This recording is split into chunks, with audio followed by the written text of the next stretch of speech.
So after more than 2 months, I think we're finally back with some Breaking WoW series. I don't know, man. I'm just putting months out there. It's 3 months. It feels it's been too long, right? And fortunately, we don't have Mandel for today. He's got caught up into some IRL business. But we do have, the usual suspects, Guiltyas, Publik, Panthea, and Wordup. And we're going to talk about Dragonflight Alpha, what everybody feels at the moment that, it's happening. What's kind of the direction that they're going? Is it too late? Is it still on track? We're going to talk a little bit about the talents as well. There's a couple of concerns, a lot of concerns to some specs over there. Some happy faces as well. Flame? Yeah, very. I'm happy. I'm thinking of the numbers that I did on my evoker just early. It just keeps my mind occupied. But all in all, we did have 2 builds of Alpha as of the recording this video, and it's probably gonna be still 2 until you guys manage to see it. So that out of the way, and going into the chat. Hello guys, welcome again, and thank you for being able to get here. Hello. Well, let's talk about the first impressions of the 2 builds. I'm not sure if everybody got in, but I know 2 people that got in. So regardless, I know all of the folks here are quite connected with what is happening, and if somebody did not give Alpha, they did get feedback, or they have some person who has it and got tested out and stuff. Starting it off with Guilty. First impressions on how the build looks, Guilty, what you've seen, what you discovered, and we'll pass it on. I'm the only person here without Alpha, I think. I know you know a lot. we have Publik. It looks okay. It looks in a decent spot. There's definitely some concerns about things, but the dungeons look fairly interesting. The new class looks probably more complete than Demon Hunter did at this point. And probably more complete than Demon Hunter looked at on live. Absolutely, unquestionably. Yeah, so that's good. It looks okay. Looking forward to seeing more of it, though. Yeah, hopefully in the next wave you'll get into, and we can talk shop on proper ferals. Publik, what you think? I know Publik also didn't get Alpha at least last week. You have it now. I got it this week.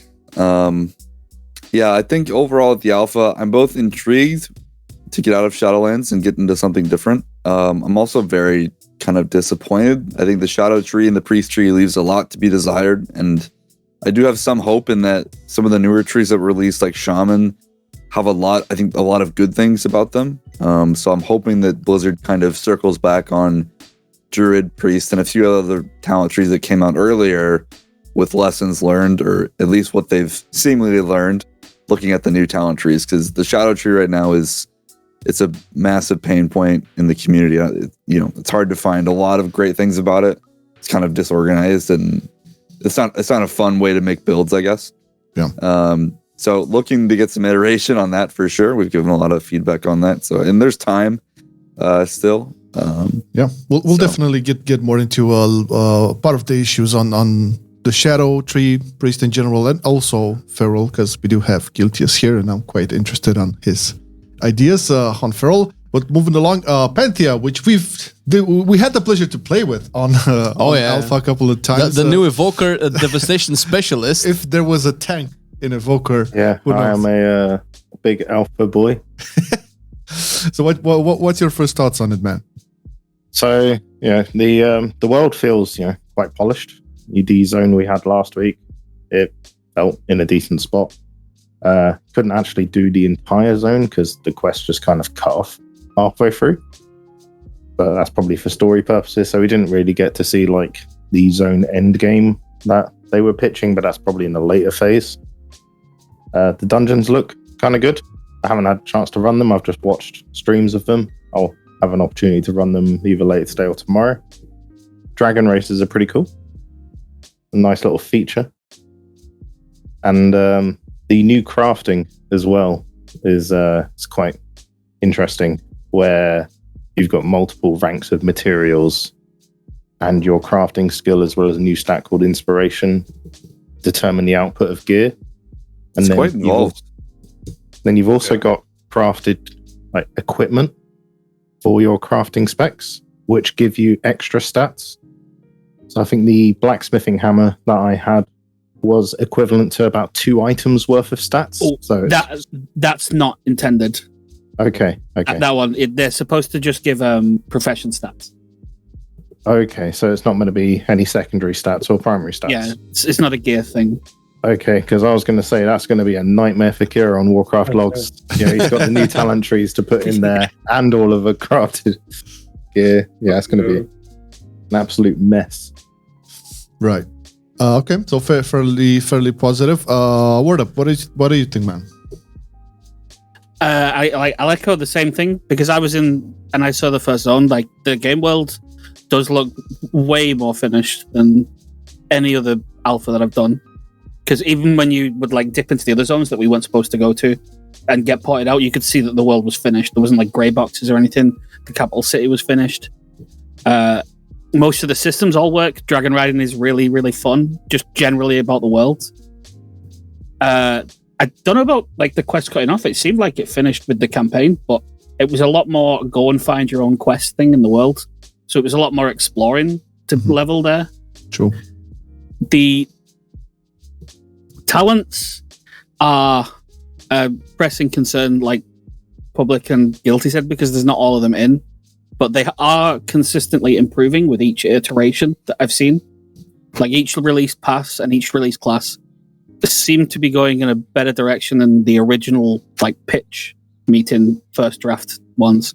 So the time is kind of short on it, but they have been really, really active in reading feedback and implementing feedback, like build by build. So that's a positive. It's just like the time constraint situation for the ones that aren't out yet, I think is probably what's sparking worry. Yeah, so I was on a different note playing the Evoker from the day one of the alpha that we were able to get in. I know there was a weird mechanic where at the end of the charge abilities you would have the GCD applying, and I think they fixed that 2 days into the alpha. Obviously, Evoker is a big selling point, so they would want that to be as functional as possible. And a talent, at least one talent that was very crucial for both the Evoker specs has also been fixed in this build, on top of all the Hunter feedback that we have. And I don't know for the previous specs if anything was changed in the talents, but at least what I was able to see, a lot of things have been fixed within the week. So that's maybe a little bit hopeful, but we'll see because there's a lot more to address. They put that GCD back in, by the way. Oh, they did? I couldn't notice it though. It was functionally Evoker though, almost like straight out the gate. Everything was working. Yeah, more so than when you look at interactions not working. But yeah, like when you look at some of the other classes, when you play them, there are some buttons that just don't actually do what they're supposed to do. So that's obviously a point that they've made to launch it out the gate. Oh, sure. Fully functional, because like when Havoc released, that had a lot of base buttons not working. Half of its talent tree didn't exist. So that does give the sense that it's further along. I mean, it's a main difference when you design a class with 2 specs from the ground up, as opposed to DH, which was designed based on, the artifact weapon. And it was a problem ever since. Like, if there's one thing that I'm curious about is the actual Demon Hunter talents that we're going to get. That'd be interesting. It's definitely going to be some interesting work. So kind of like the same vibes here. We've got into like both Shadowlands and BFA Alpha and Beta. And it does feel that they're like huge leaps ahead in a lot of the spaces. Months ahead. Months ahead of what Shadowlands was at. As opposed to what we saw in the previous 2 expansions, for sure. So I'm like, if like a lot of the other stuff is close to being done, outdoor world and whatever, having more and more focus to the talents and the specs, I think it's reassuring. And we can go into a bit of like the problems we saw with the talents, because I'm guessing a lot of people want to touch on this and are interested. Really funny one. Well, Guilty, since you mentioned it, we can talk a little bit about the Feral Tree, and then we can talk about Shadow. Wait, if you want to hear the funny one, I'm not even talking about Feral. Well, no. Okay, go with the funny one. Funny one is Survival. Okay, right. Survival has a choice option that's butchery or carve. But butchery replaces carve. So if you pick butchery, this button just doesn't work at all. Yeah, there are a lot. I mean, just on that point, there are a lot of bugs. That also exists in the enhancement one. Yeah, because in the enhancement one, we have elemental blast that's supposed to be different. But because the Ellie one is elemental blast replacement to Earthshock, when you pick elemental blast as enhancement, it drags Earthshock that you haven't learned onto the bar, so you can't press elemental blast.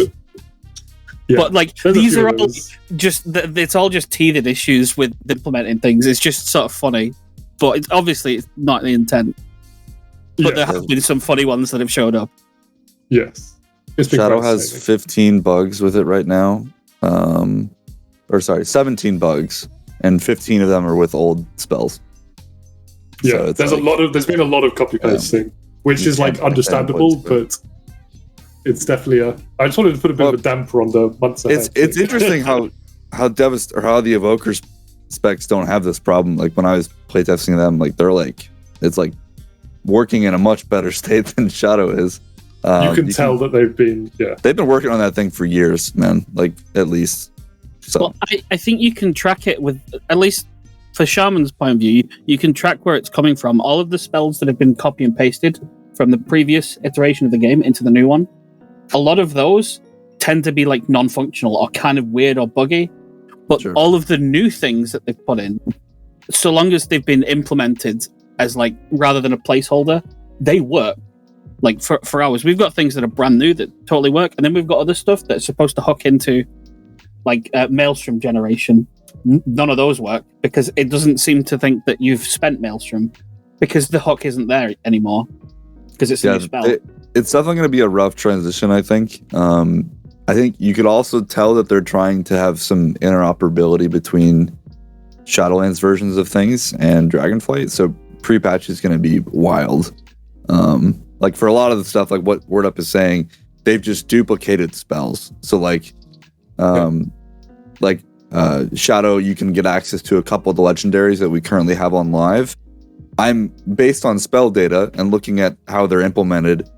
I'm guessing you can stack these on live when they get to pre-patch. So I don't know if they're like purposely doing that to give themselves more work, but it's definitely causing like that's a lot to hook up. Like they're not just simply moving spells over into the talent tree. Like WordUp is saying, they're actually copying them, pasting them in. So theoretically, you could run the Shadowlands Legendary and the talent version at the same time, or crazy things like that. So yeah, and it's just a lot of work. I mean, it's a lot of spells for a lot of specs, so it's going to be a little rocky, I think, for a bit. Oh, for sure. And you think that that's what they're going to do in the pre-patch? Because from the looks of it, considering how many legendaries and conduits made it into the talent trees, it seems more logical that they would disable pretty much everything Shadowlands in the pre-patch. They might. I don't know. I'm just based on what I'm looking at. You can never tell with some of this. You can never tell. But they've left the door open. Is what they've said that if in doubt, they're just going to give the talent tree priority. I don't think they've said they're turning everything off. But like they said, you wouldn't be able to have two converters, for example. They just give the talent tree one priority. But like tier sets, legendaries, conduits, like there's a lot of things that just got moved over. Like I think Shadow got like 3 or 4 conduits, 3 or 4 legendaries. You know, our tier set got moved over, kind of, right? So like how those things stack together that's a lot of work to even just to get it working. So I could definitely see them just like trashing it and saying, no, you're done. The fun part though is like during pre-patch, completing any raid is gonna be a massive shit show. But it always is. If you've ever done a pre-patch before, it's always hilarious. Like where things just completely melt.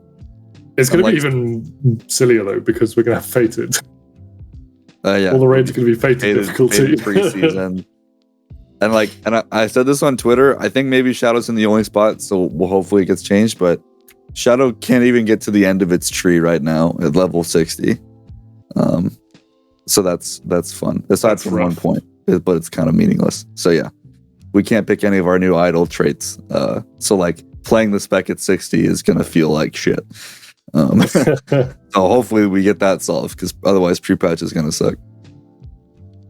They seem to. I mean, Shadow is definitely looking the most worrying of the Shadow's up there.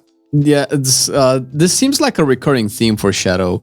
At the beginning of Shadowlands as well, and at the beginning of BFA, let's not forget we weren't ready to finish up Shadow, see you in 2 patches, and then you'll be able to play your spec. That was Shaman, though. That was Shadow. That was Shadow and Resto and all. Shadow's been reworked every expansion since Legion, right? Same. Yeah. We've had a rework every single expansion from, I would argue, from WoD up. Yeah, like it's hard because I think each rework has brought something positive to the spec. The issue is none of it's coherent. Conversely, I think the other problem is when it gets reworked so much, each iteration of it, there's going to be someone out there that really vibed with specifically that iteration of it. Yeah, so that needs to be represented on the tree, because that person's then going to look at the tree and go, wait, I can't play the one that I liked. So there needs to be a way of doing something kind of like that. Otherwise, they don't like the tree idea. Because that's very evident on the enhancement. And while they were really successful with it, you can see every iteration of the spec in some way from the last 8 years on there. It definitely causes a lot of conflict in terms of community feedback to stuff. Yeah. Yeah, which is why, and it's really hard. And I've been trying to change my brain. And I know all of us on this call have given feedback at one point, but as someone that plays the game, you naturally have ideas about what you think is fun or what you could change to be better. But Blizzard typically doesn't respond to that kind of feedback. I could write 5 pages on how I would redesign Shadow right now, but that's not particularly useful. But that's all the Discord is right now, is people trying to fix the spec. And and it almost always comes down to 5 very specific rework suggestions of a new esoteric version of the talent, and that's never going to go anywhere. The whole idea should be explaining whether or not the tree is creating enough conflict for you to be interested in you build it, and that's why some of the trees succeed and some of the trees fail. I think where there isn't a reasonable conflict, there are too many locked-in points, so you don't get to choose and mix and match. You have to go one way, and then you get a handful of points elsewhere. Yeah, and I think kind of that on that point, I think my biggest gripe with the talent trees, and this is not just the Shadow problem, is just that there's no consistent design pattern, I think, applied to every tree. I would expect some level of consistent design for Shadow Priest and Ellie Shaman, for example. They're both hybrid specs that share with a healing specialization, and they're ranged DPS, right? So I would expect some level of similarities in terms of the kinds of things available to them. But even that is apples and oranges, right? Shadow's spec tree has 10 nodes, so not even points, nodes that don't increase your damage, right? Meaning to pick those, you're sacking damage to get Vampiric Embrace, to get Silence, to get Dispersion, right? Ellie Shaman, on the other hand, has 2 or 3 of those. So Shadow has, depending on how you swing it, 7 or 8 more utility choices than Ellie Shaman, right? And I think that's not even a conflict choice. That's just a friction choice. That's just not even fun. To go on that for the Shaman one in particular, that, and why it should probably be the same thing with Priest, really, is that when you look at the Shaman tree, all 3 specs, they go in completely opposite directions in a lot of cases in how they play. So all of the throughput is on the spec tree, because if you put it on the class tree, quite a lot of it isn't interesting or useful. So this class tree is just completely full of utility or specific things or whatever, with 5 or 6 throughput nodes. And so it's all about, you get the throughput nodes, and then you get a Swiss Army knife of pick your utility. And the spec tree is just all throughput, build your character, everything's there. And that design space, I think, is really good. I think so. I think that's what Ian mentioned as well, that they were targeting, should right? be doing, yeah. But then you also get the problem of the pure DPS specs, where there is a lot more overlap, and there is room to put throughput in the even main tree. Death Knights, right? Death Knights have a shit ton of throughput in their class tree. Oh, right? they have so much. They've got an entire column dedicated to it. I think like Death Knights at Panthea might spark up on this, but one of the things with them is they've got a good universal hook because they all use the same resource. So they can put things in there that hook into that, whereas like Shaman, all three use completely separate resources. So they have to separate them. Yeah, but, the priest class tree is also kind of a mess, and I think that the conflict thing you mentioned is important, right? Like, because right now the class tree for priests, we just pick whatever, like exactly what we want. There's no real choice. Like, it's just like you pick the shit that does damage. You are not incentivized at all to go down holy or disc-ish spells. Yeah. Which is really lame, I think. Like, I think a lot of people were looking forward to being like, oh no, I would like to spec out my Shadow Priest to like, yeah, maybe I'll sacrifice a bit of utility to do more off healing, right? Or something. But there's nothing enticing like that at all in our tree. The trees that work best, tree, basically. The trees that have worked best so far is when you look at it, you'll like go through the tree, you'll pick all the things that you want immediately, and then you'll finish points, and you'll go, oh wait, I actually really also want this. Which point can I move to get it? Can I get there? Can I? Like, how much do I want it to sacrifice that? And that creates a legitimately interesting question. Right? Yeah, you can't have too much of that conflict. You need to have like a good amount of it. You need like a solid block. So like to get specific with the Shaman one, like the entire top row is basically locked in. You will always pick very close to the same thing. Sure. And the bottom, you pick which of the two end cap traits that you want. And those are the pass. So all of the conflict is in the middle. So it's all about how you mix and match everything in the middle to get to the bottom.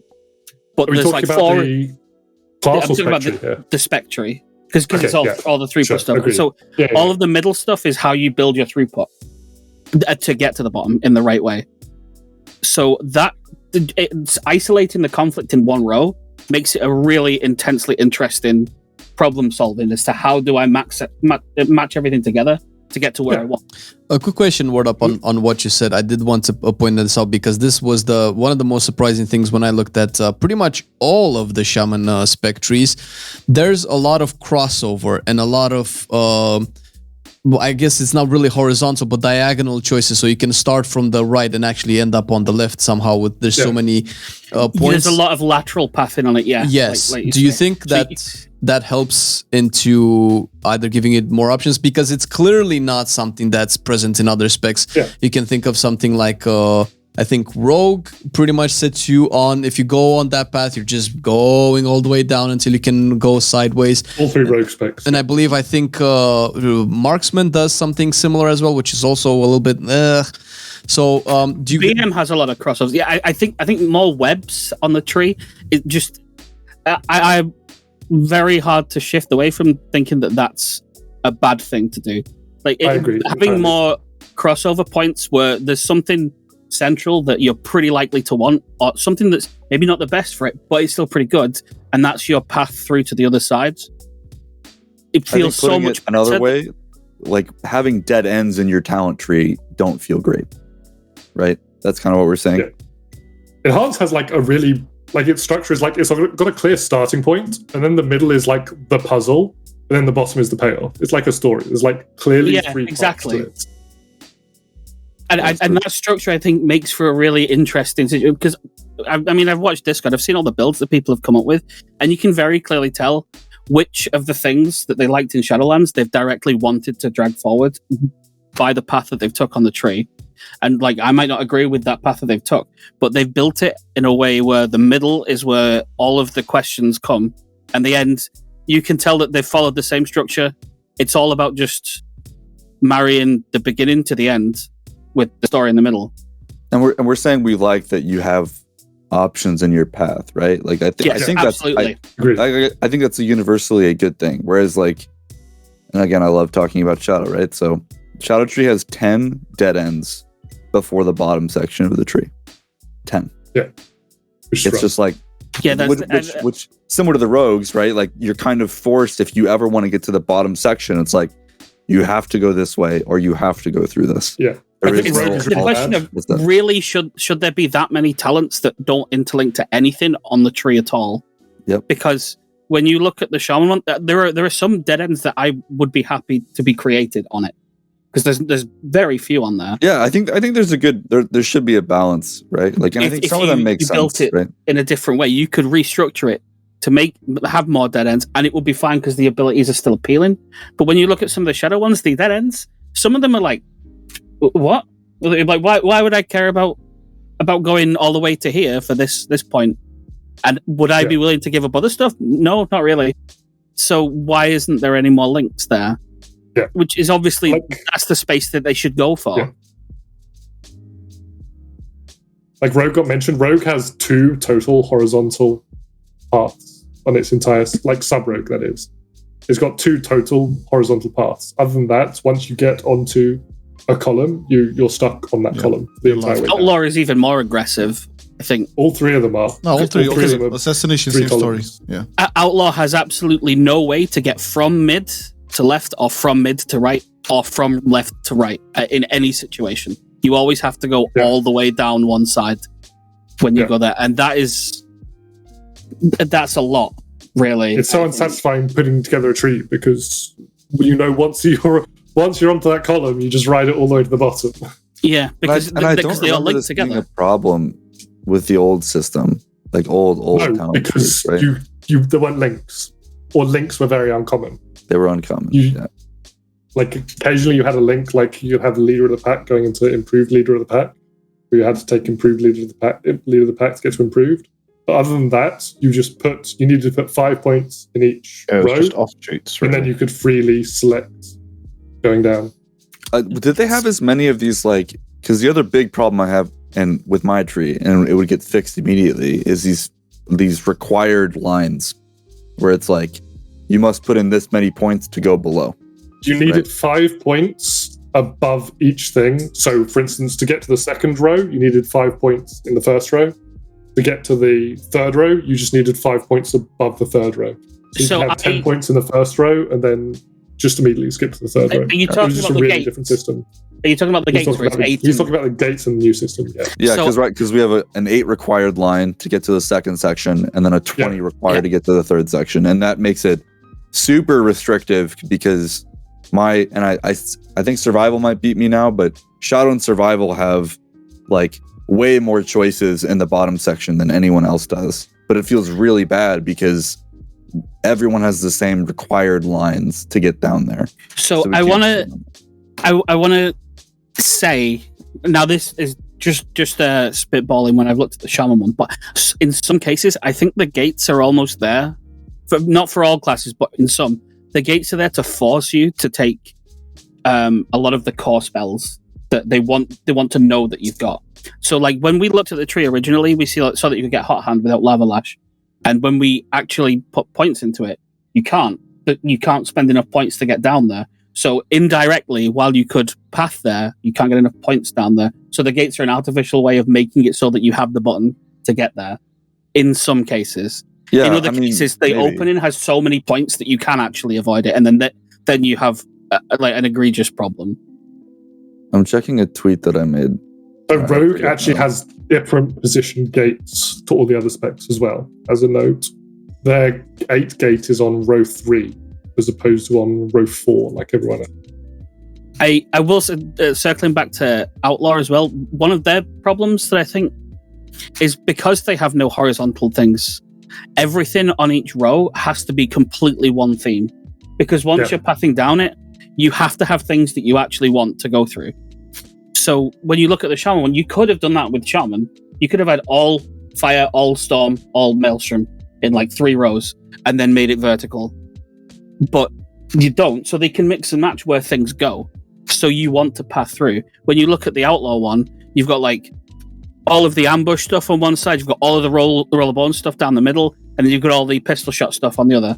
And there's no through pathing whatsoever, and they're all blocked in those sections. It's consistent, man. Like, I can't even pick every talent I want for apparition builds because they've spread them out everywhere. So, like, if you want to have a bunch of spooky ghosts that do damage, you literally can't press every. I do think so. If you took that stuff where they're all over the place, if they took that but slotted it into a structure like the Shaman one, that would work a lot better. Sure, right? Then, because then you can place it all over the place, and then you'd path around to it. But when you have it like now, where it's both linear and spread out, it's intentionally hamstringing building the thing that you'd want to link together.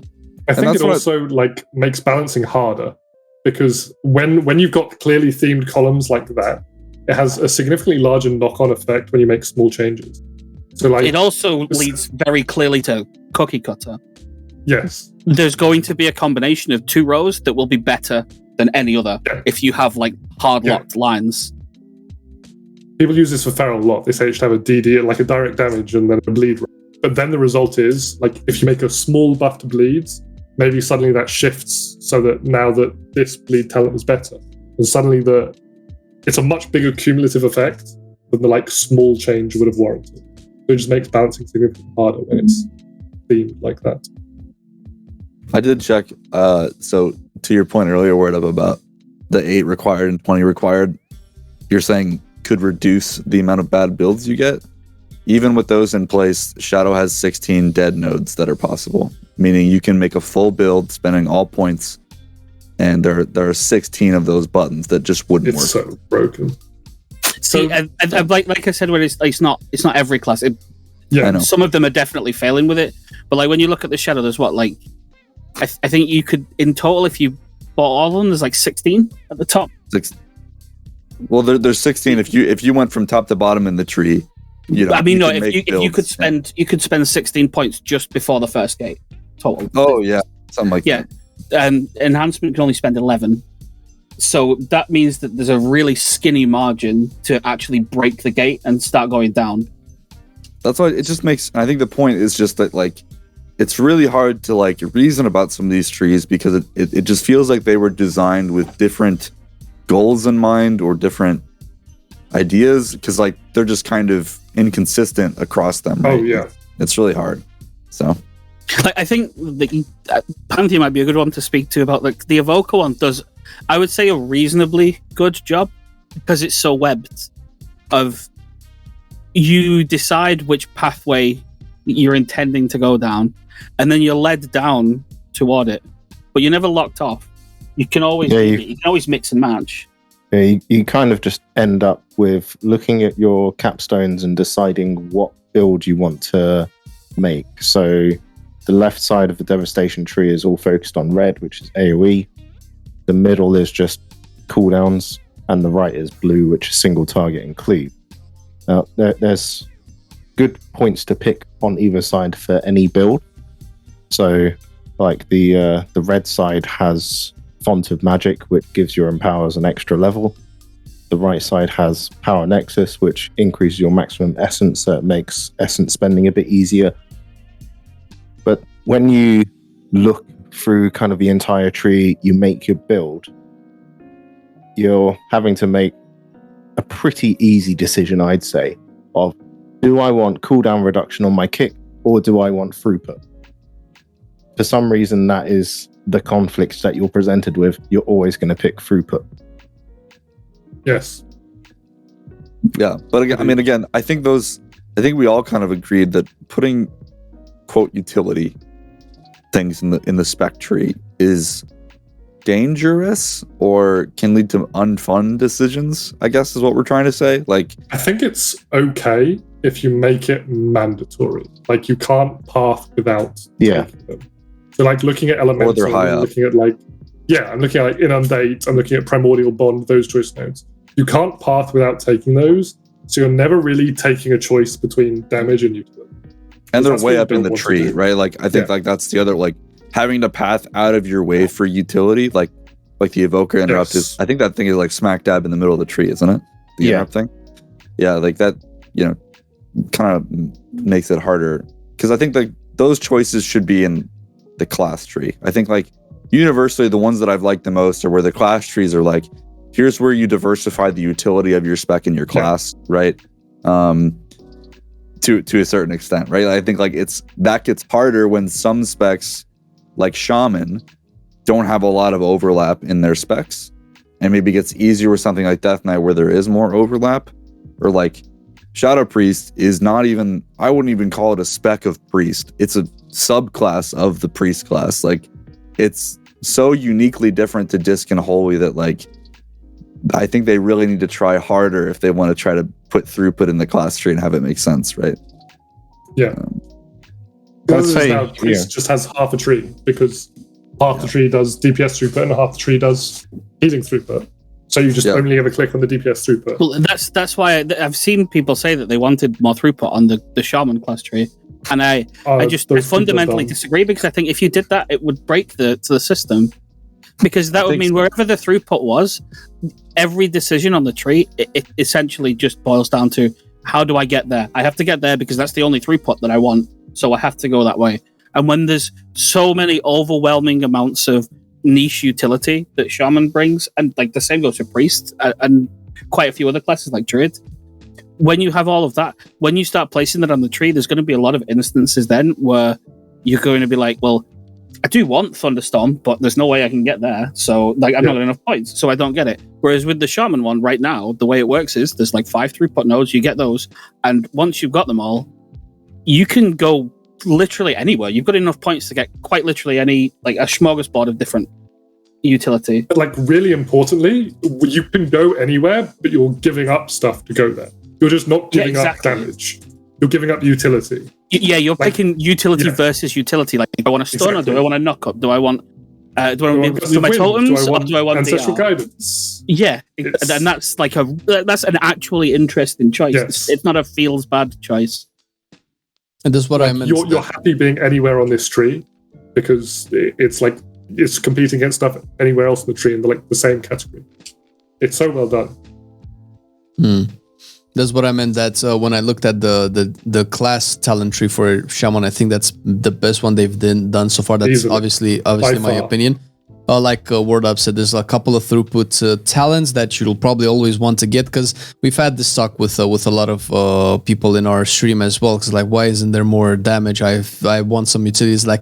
But it's so perfect, because if you really think about it, because they've advocated, going into Shadowlands as well with the unprunings, like let's bring back class fantasy and not so much spec fantasy.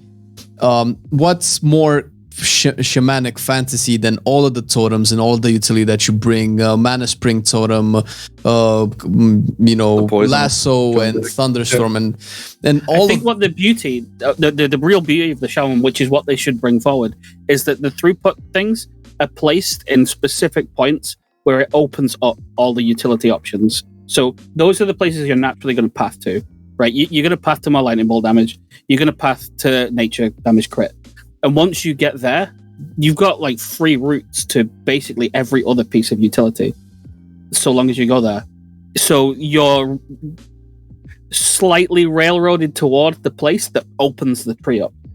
And then the tree's now free. It's you build it. I think what some people, and I don't think this is the first time, but I think what some people miss sometimes when they look at when the people asking for more damage in this class tree or whatever, is that Blizzard aren't going to tune these specs based on not having any talents. They're going to tune the specs based on having all of the DPS talent. So whenever you're advocating for having DPS somewhere, you have to know that that is going to be counted for in your tuning budget. So if you then later on have to give up damage to pick up utility, you're not going to be on the level par with someone who just takes utility in order to get to damage. Because they're going to be tuned with that in mind, and you're not going to be. So asking for more DPS, this isn't leaving you behind. If Survival Hunter has 60% DPS traits in their class tree, and you have 0% DPS class traits in your class tree, you're not going to be 60% behind Survival Hunter. You're going to be roughly on the same level within the realms of Blizzard balancing this thing. Yeah, it's about segmenting the points. If it's done properly, the way that I personally feel with it, not everyone will agree, but it's that your spec points should be a premium. Those are the ones that go into doing your spec good. Your class points should be more freeform. Yes. They're you picking and choosing, but your spec points are they're sacred. You don't want to be wasting those on something unless it's really good. If it's not throughput. Yeah, I think it's hard because how do you reason? I think some classes have this harder than others. I think it's fun for a disc or holy priest to pick up some more shadow spells, right? And to be oh, well, I'm going to spec into the shadowy side of my class tree to get more damage out, right? Because I think that interaction could be fun. But I think that creates a problem on the shadow side that's okay, well, now the shadow side has mandatory blocks, well, that's just where your damage is, right? Because I think it is somewhat normal for a healer to want to say like, oh yeah, I don't need as much healing on this fight. I'm gonna go damage, get some more damage, right? Or like tanks, I think can have a similar choice with like mitigation versus damage. But I think that choice for a throughput DPS is not the same. Like there are hardly like when would a DPS ever go like, yeah, I'm gonna sack damage here to get some more healing out in the group? Literally never. Like unless you get forced to by a raid leader. Unless you get forced by your raid leader or PvP, whatever. I'm just saying PvE. You're mad about it. Evoker's tree follows the same path as Shaman, and I'm assuming that's what Panthea wants to talk about. Yeah, because there's one thing that the Evoker tree does really well that I think all other trees should do, is that right in the middle of the class tree, you've got a reset point. Yes. And that reset point takes you to all of the end areas as well. So Absolutely. you're not forced to go down any of the sides. Tip the scales. When you say reset point, you're saying if you go down a new starting point. There's a couple you of don't have to link to it. You just have to spend enough. Oh, okay, yeah. Like Shadow Priest has with all the pre-spec trees have that too. Yeah. Those are cool. It reopens the pathway. Yeah, absolutely. Those things, they're not used that much, but when they are used, they look like they're really, really good ideas. And they're in the I think that one's in the middle section. Every tree, really, just to help you get from one side to the other without having to pick a load of superfluous stuff. Yeah, no, that's really good. Yeah. I hadn't actually noticed that before. But it's also a really, really like compelling button. You want to have it, so it's also a really good restart point. Yeah. I mean, so for DK, that could be AMZ, for example, and then that could branch to both the Frost and Unholy side. And I think that's what we're saying is it's like there are good ideas in some of these talent trees, or there are good designs in some of them. And I think, we're just looking at them from like the Shadow or the Priest trees need help. I would love to get some of that cool stuff, Agreed entirely. I'm sure you'll get it. Share the love, guys. It's gonna come there eventually. The concerns for some specs, specifically here, like I'm talking about Shadow or Feral. I don't know, man. Maybe call it copium, call it hopium, or whatever. But I just judging by what Ian said in regards to how they're approaching this cycle of testing, it's way different. I don't know if you guys know what he said, but basically they're gonna release candidates on a weekly basis with focuses on that content. So every week they're gonna focus on the feedback they get from that stuff on that week, and then they're gonna start implementing it and push another build and another build and another build. So we're probably at a cycle where they haven't got to push everything that was probably feedback so far for Priest, because correct me if I'm wrong, but I think the Priest talent tree was released prior to the alpha being launched, right? So we kind of knew beforehand. Feral, we already know.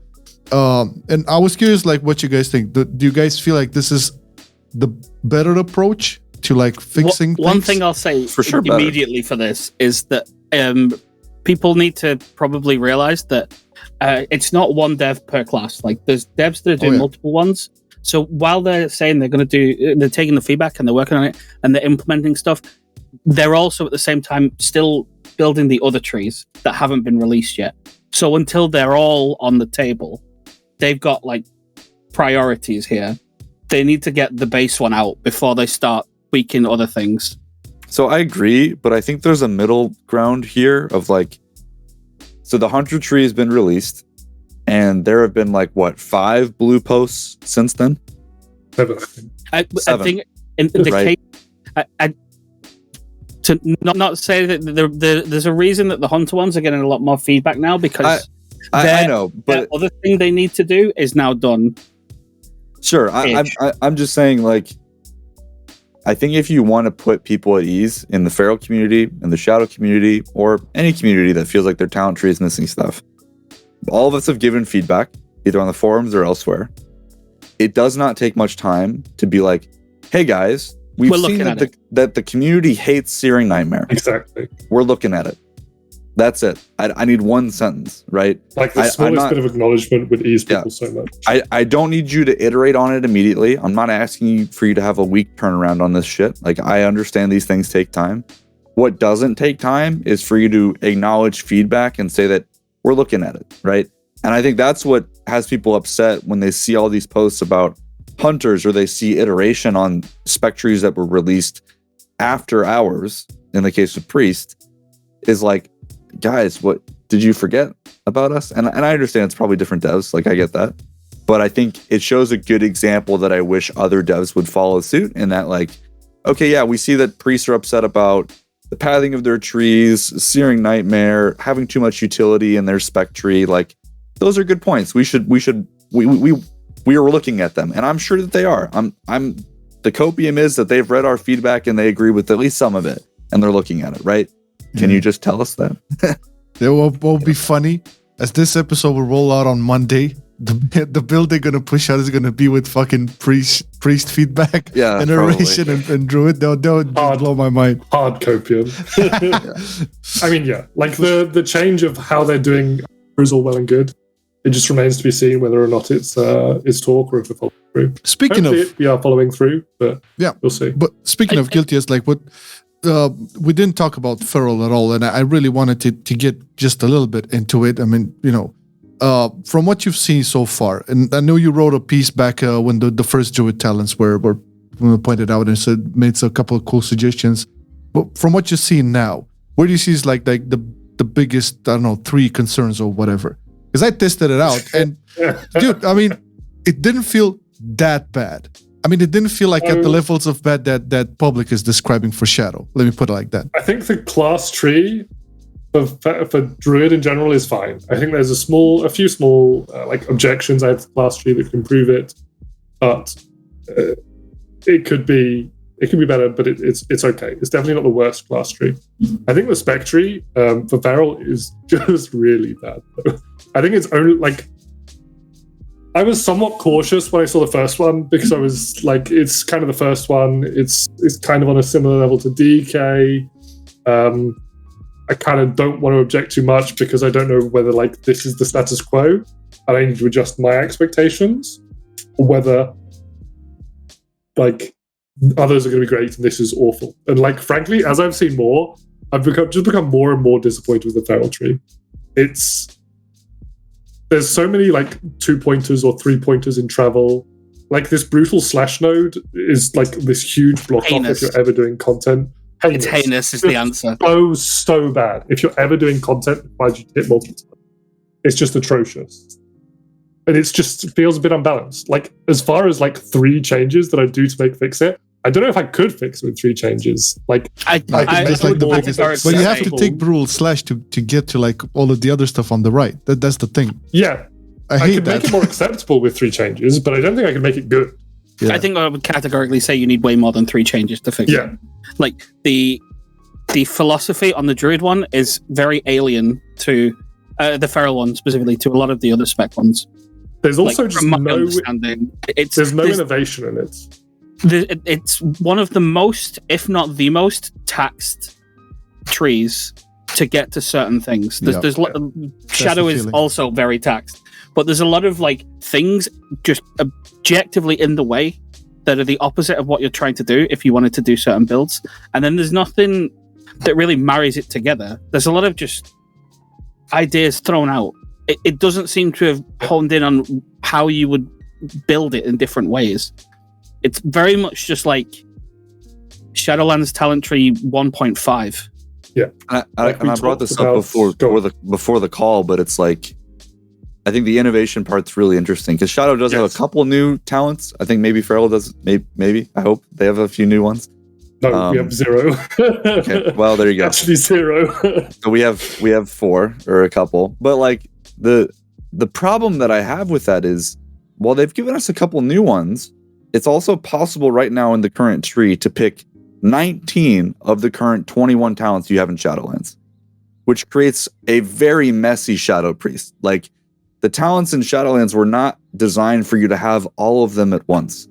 And so to be able to pick up 19 of your current 21, it's like, guys, what is happening? Like, the spec was not designed with that in mind, and it just feels like a very messy experience in the tree, especially because on the way you kind of just have to pick Shadow Crash, you have to pick Void Torrent. It's like why? You know, it kind of removes the choice a little bit, and I think that's kind of like, yeah, we wanted to be able to have some unique builds with our existing talents, and you know, have some experimentation. But having 19 of your current 21, I don't know. It's a bit extreme, I think. One thing is that when it comes to the class tree, I do think that people are one-to-oneing other classes, and they're putting the capstones on a pedestal. They think that the capstone should be the most amazing, I absolutely have to get here thing. Sure. And I don't necessarily think that the capstones need to be that. I agree. On some classes, it does warrant it, because it is cool to have the DK utility, for example, as capstones, because they're all pretty strong. But like on the Shaman one, or the Druid one is another one. You don't need the endpoints to be completely bonkers. You only need it to be one or two that are pretty good. You need to make the middle interesting, because the middle is the thing that makes it a case of, do I want to go multiple pathways to 2 capstones that are good, rather than I have to go this way for it. Yeah, agreed. Like you should feel compelled clicking on the capstone because you invested getting there, but it doesn't have to be like the most mind-blowing, impressive, yada yada yada. When it comes to the spec trees, I do think that it's probably warranted that the capstone should be like on a pedestal that you really want to build around those. But the class tree, I think, is much more open. And in some cases, people have just looked at certain ones and thought, oh, wow, that is a really good capstone for that class. Why don't I have one of those? And it's a bit of a weird dichotomy. I mean, that's the nature of utility, right? Utility is always going to be somewhat simple. So if you make the class tree heavily utility focused, then you kind of can't make the capstones super mind-blowing, because then they just become mandatory. So I guess it depends how you view the class tree in terms of like utility versus throughput structure. But yeah. Feral tree needs some work. Shadow too. Well, Feral's an example of them putting a lot of utility in capstone areas that is going to railroad people. Yeah. Almost definitely. Etc. Yeah. But like the spec tree is its own weird thing. But like the class tree, that shows there are things that you're gonna want and you're gonna have the path through. And it's going to pull you away from being able to pick where you want to be, comfort or utility that's maybe a bit more specific, because you just don't have the points. Yeah, but at the end of the day, we're still looking at like the very second build of the alpha. It's the 21st of July, and you know, obviously everybody's like thrown in feedback and concerns, and you know, rightfully so. There's a lot to be concerned about. Since we are looking at probably a shorter cycle of, you know, testing, at least, you know, it's a bit more focused and maybe more cranked up as we get further and further along. I cannot help but wonder, because you guys mentioned it at the beginning, but I don't feel we've like developed it enough. The pre-patch, like, I know it's always a mess, like when we go into pre-patch from one expansion to another. But we kind of got used to, like, since Legion, we kind of got used to like the new, like the former borrowed power being translated into, you know, the patch that introduces the new expansion or whatever. How do you guys see this? Because I feel like at some point, speaking of Shadow, who has like lots of conduits and almost a tier set in there and legendaries, are they like gonna disable that in the pre-patch? Is that gonna be left in there? What is your take on that? It's always bonkers, I know. I think really the challenge is like, what are your goals for pre-patch, right? Like, do you expect people to clear mythic fated raids in pre-patch, right? If the answer is yes, you're going to need to nerf the crap out of it.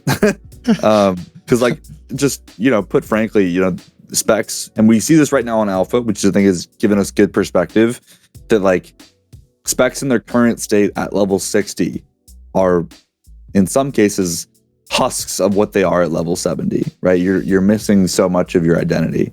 So like it's going to be really hard to balance things like that, as well as, do you enable conduits? Well, some conduits were added as talents, right? So do they work together? Do they double up? If they don't double up, that means a spec where they can double up or they didn't move their conduits over is now at an advantage with you. Yeah. And all those little things add up to where it's like balance is going to be broken.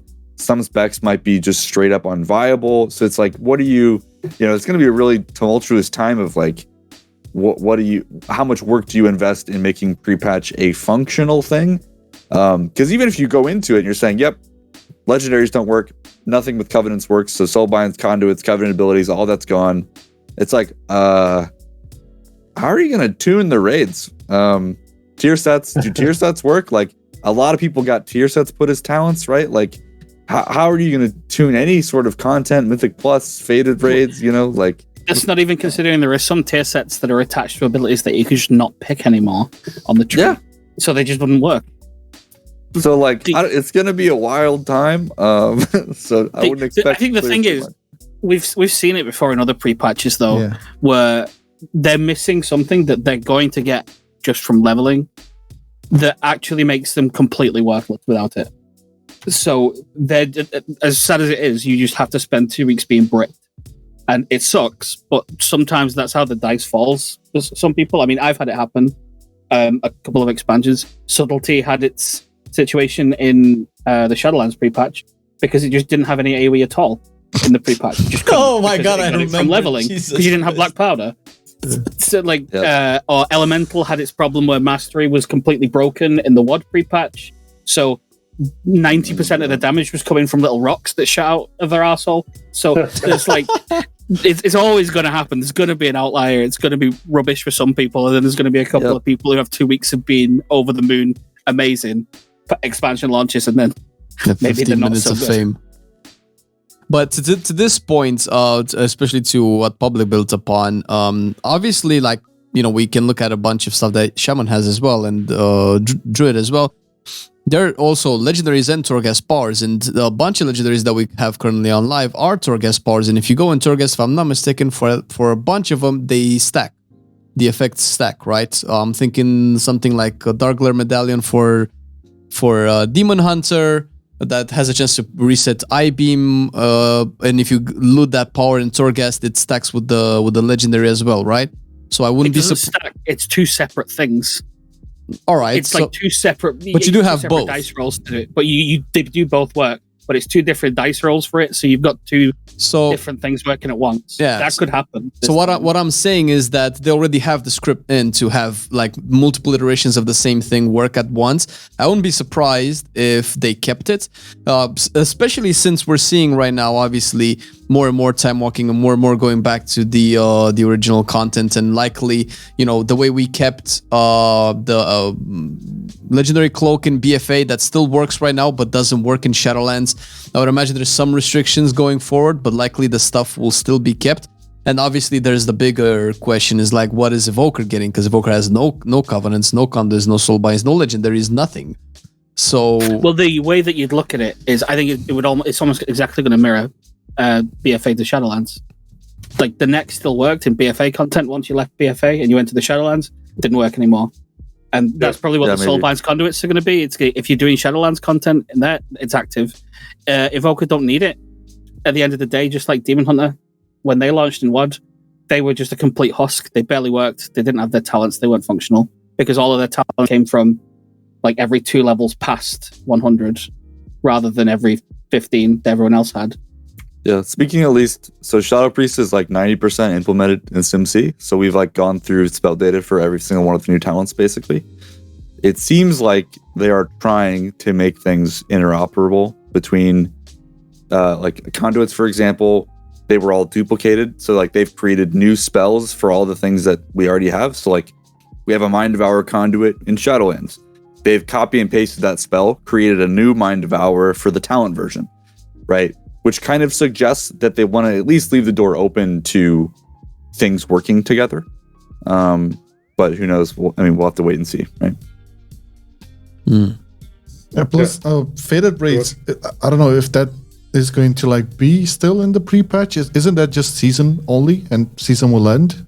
Well, typically the end of the season continues in the pre-patch, right? Yeah. It's all like different. all of the rewards get calculated at the end, but the things that you can do, you can still like queue arena, you can still go and do the raids. Oh, right. Yeah.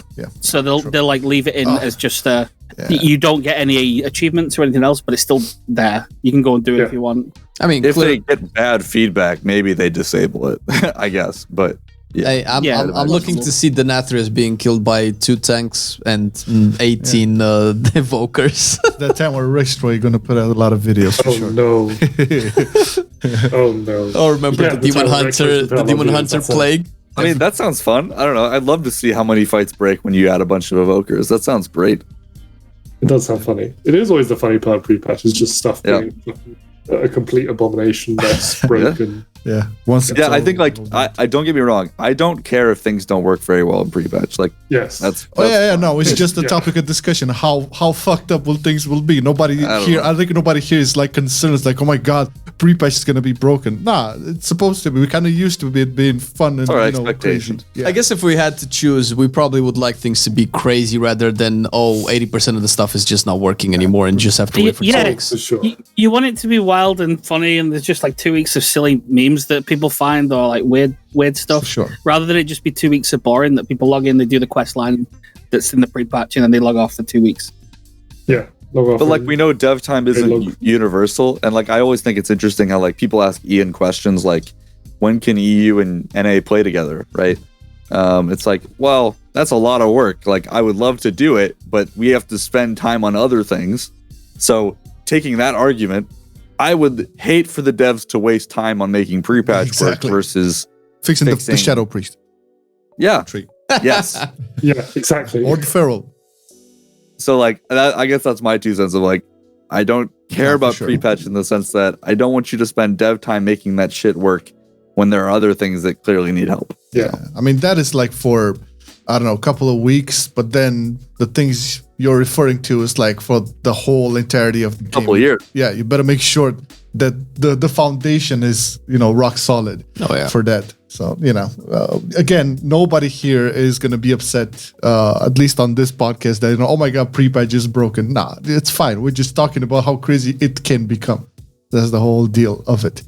But I guess we're getting close to wrap-up time. One thing about pre-patch before that ends is that I truly do hope, if it is a complete mess, they don't do what they have done in the past, where like a spec comes screaming out the gates and is demolishing bosses, and then tune based off that, and then they suffer for the rest of the expansion because they got nerfed in the pre-patch. Because that has been horrible. Yeah, cool. There's definitely potential for that. There is potential. Panthea, you wanted to say something about Blood Decay? Yeah. So Blood Decay at the moment on Alpha is very much leaning towards the current playstyle of Blood Decay, which is fast-paced with the 4 set. And there's talents in the tree to essentially recreate that playstyle, but a bit better. And it kind of goes against the theme of Blood Decay, slow, methodical, can take big hits, can heal it back up. And it just turns into a Heartstrike, Deathstrike spamming simulator instead, where the skill becomes a huge component in can the player live or not. Because if DK is then tuned around that, then it becomes a bit problematic in terms of how the spec is perceived, how people play the spec, long-time players of the spec. Are they playing something entirely new? Because on live, Blood Decay has a lot of stamina modifiers, so it can just take big hits and all is good. Those stamina modifiers on Alpha are lower, so it has a similar amount of health to other tanks. It has like a little bit more, but not egregiously more like it does now. Yeah. But it's a choice, right? So you can still go for what you got used to. Well, I think that's if you what go the down worry those, is, right? if you go down the other paths where you don't pick that play style, you've just lost out. Like you're just a fundamentally weaker Blood Decay. Right. Okay. Like that's where they need to do the same thing that some other classes have done, where you can see that you could build without feeling like it's worse. Because you know that there are some people who really liked X version of Blood Decay, and if they can't build something at least relatively similar to that without dipping into this is the one that you play, then you've kind of railroaded and undermined the system. I think it's also an interesting point of like how many things should stay borrowed power. You know, like, oh, that was fun for a tier, but I don't know if I want it back forever. You know, I'd prefer if it kind of lent into two different fantasies via split nodes. So if you go down the kind of slow methodical path, that split node would be your death strikes heal more, you have more health. Just ballpark. That's something that some classes don't utilize enough, I think, is split nodes. Because they're very good to differentiate your pathway. So you're taking the same path, but it's just different, yeah. Yeah, or you could mix and match and make some monstrosity. But like some good of or the bad, who knows? some of the split nodes are like, it's a node that you want to go through all the time, but they serve fundamentally different purposes. So based on everything else that you pick, that's what defines which you take in the split node. And that's what a good split node is, as far as I'm concerned. Some of the other ones are just there to create friction, which is also okay sometimes, but some of them are very, very clever. I think a Blood Decay in 9.2 is a good example of what bar power can do to a spec, because this is just my general impression, learning how to really understand how Blood Decay works over the last couple of years. Blood Decay 9.2 is a different spec than normal Blood Decay, and it kind of goes against its core mechanics and what it's supposed to do. And people who play Blood Decay for the first time in 9.2, if they don't keep the tier set, I don't know if they'll be able to play the Blood Decay that, you know, that's actually there, because it's the degenerate degenerate playstyle of spamming Heartstrike to maintain an uptime of a cooldown that's not supposed to have that much uptime, with that much parry and everything that, you know, 9.2 does. And if it's taken into Shadowlands, I don't know if there's a way to get both worlds to, you know, coexist, since it's like a totally different playstyle where Blood Decay is designed to take, like Panthea said, big hits and heal them back, as opposed to, you know, not take almost any damage whatsoever and just forever live and spam Heartstrike. Which, I mean, we can agree or disagree of, oh, well, that's a Blood Decay that I find fun. However, I don't know if a tank that's well designed just spams one button. I mean, I'm sorry, Guardian Thresh, what? But yeah, so what would you consider a fix for this? Is it the choice nodes to have both builds available and buff the non 9.0 DK build? So the way that I would approach it would be go a bit more extreme, but put them on opposite ends of the talent tree. So instead of having, you know, the current Blood DK playstyle right in the middle, so you force down the middle, have it over to the right, have all of the stuff on the right-hand side leaning into it, have other core pieces that you'd want in the middle, so you'd have Vamp Blood in the middle still. And, you know, you just have two different things, allow a bit of cross-pollination in the middle, so you can dip a little bit into either side, but that's kind of how I'd approach it without sitting in Excel for about 2 days. If you want, I can give you ideas to make it worse. Oh, yeah. It's not like I love ideas to make it Hold worse. on. You're gonna, This is great. So look at the shadow tree. you're gonna spit blood we're back in oil priest. into two different talents. We have a legendary called Shadowflame Prism that fundamentally changes how you play the spec. Ooh. It's an interesting choice. They brought it back in Dragonflight and they put it in the class tree, meaning you take it all the time and it's now no longer a choice, and now you have it all the time forever. So if you want to fix Blood Decay, I think you just put that in the class tree as your only option that you take, and you know, seems great. You know, Yeah. it's not like note it down. Let's put a priest legendary in the DK tree, yeah.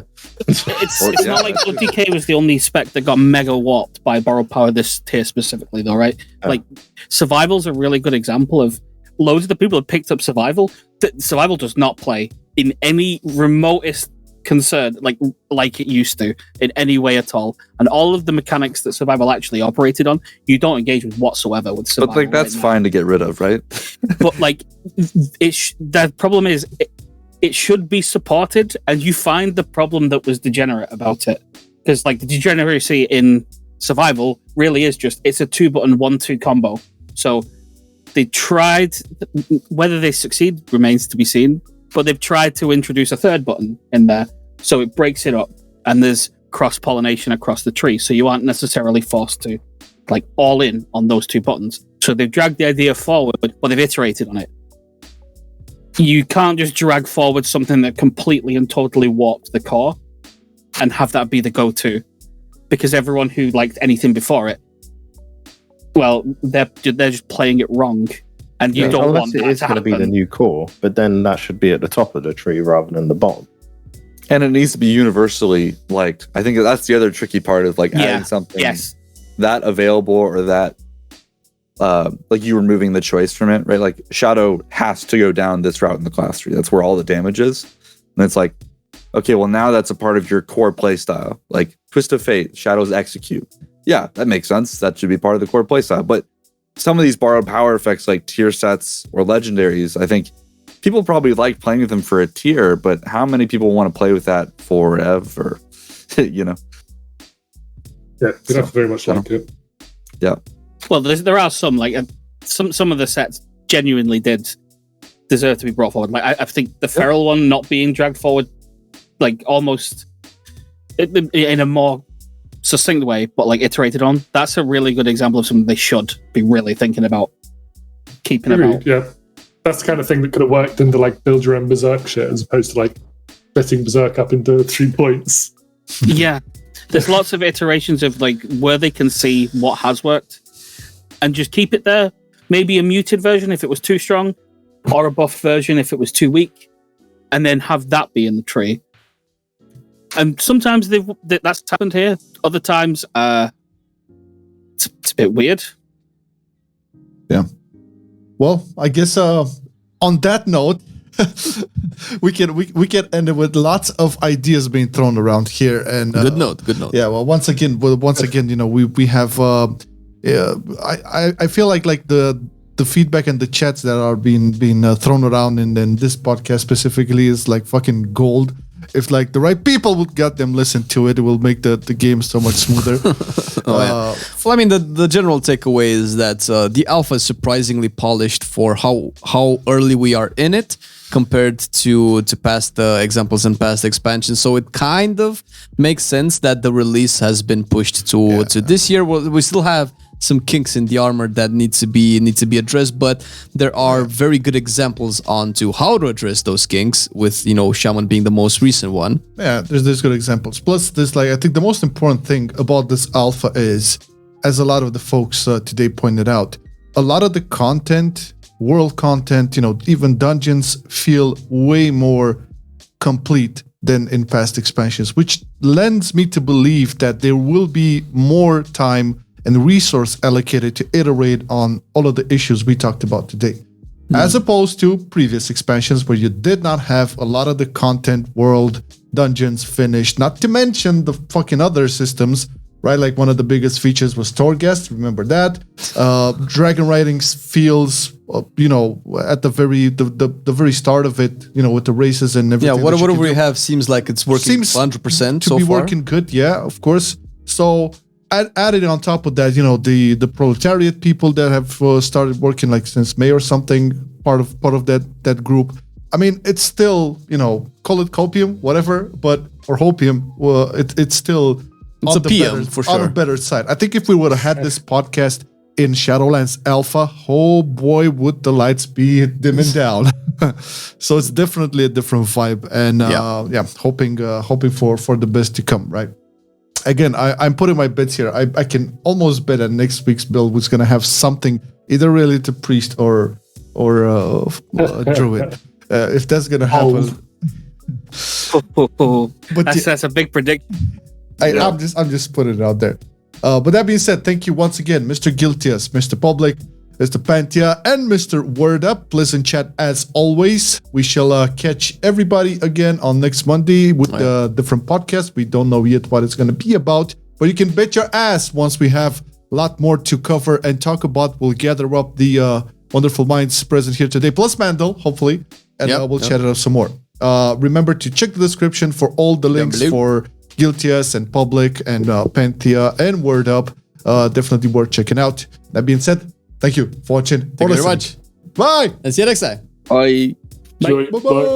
Shadowlands. I've been loving it then, I still love it now. Still, I play WoW. Still, I play WoW. Getting better every day, let me show you how. Cause still, I play WoW. Still, I play WoW. It's getting harder to stay, but at the end of the day, it's a guilty pleasure, so just log in and play. Whether it's classic or retail, I'ma do a /bow. Still, I play WoW.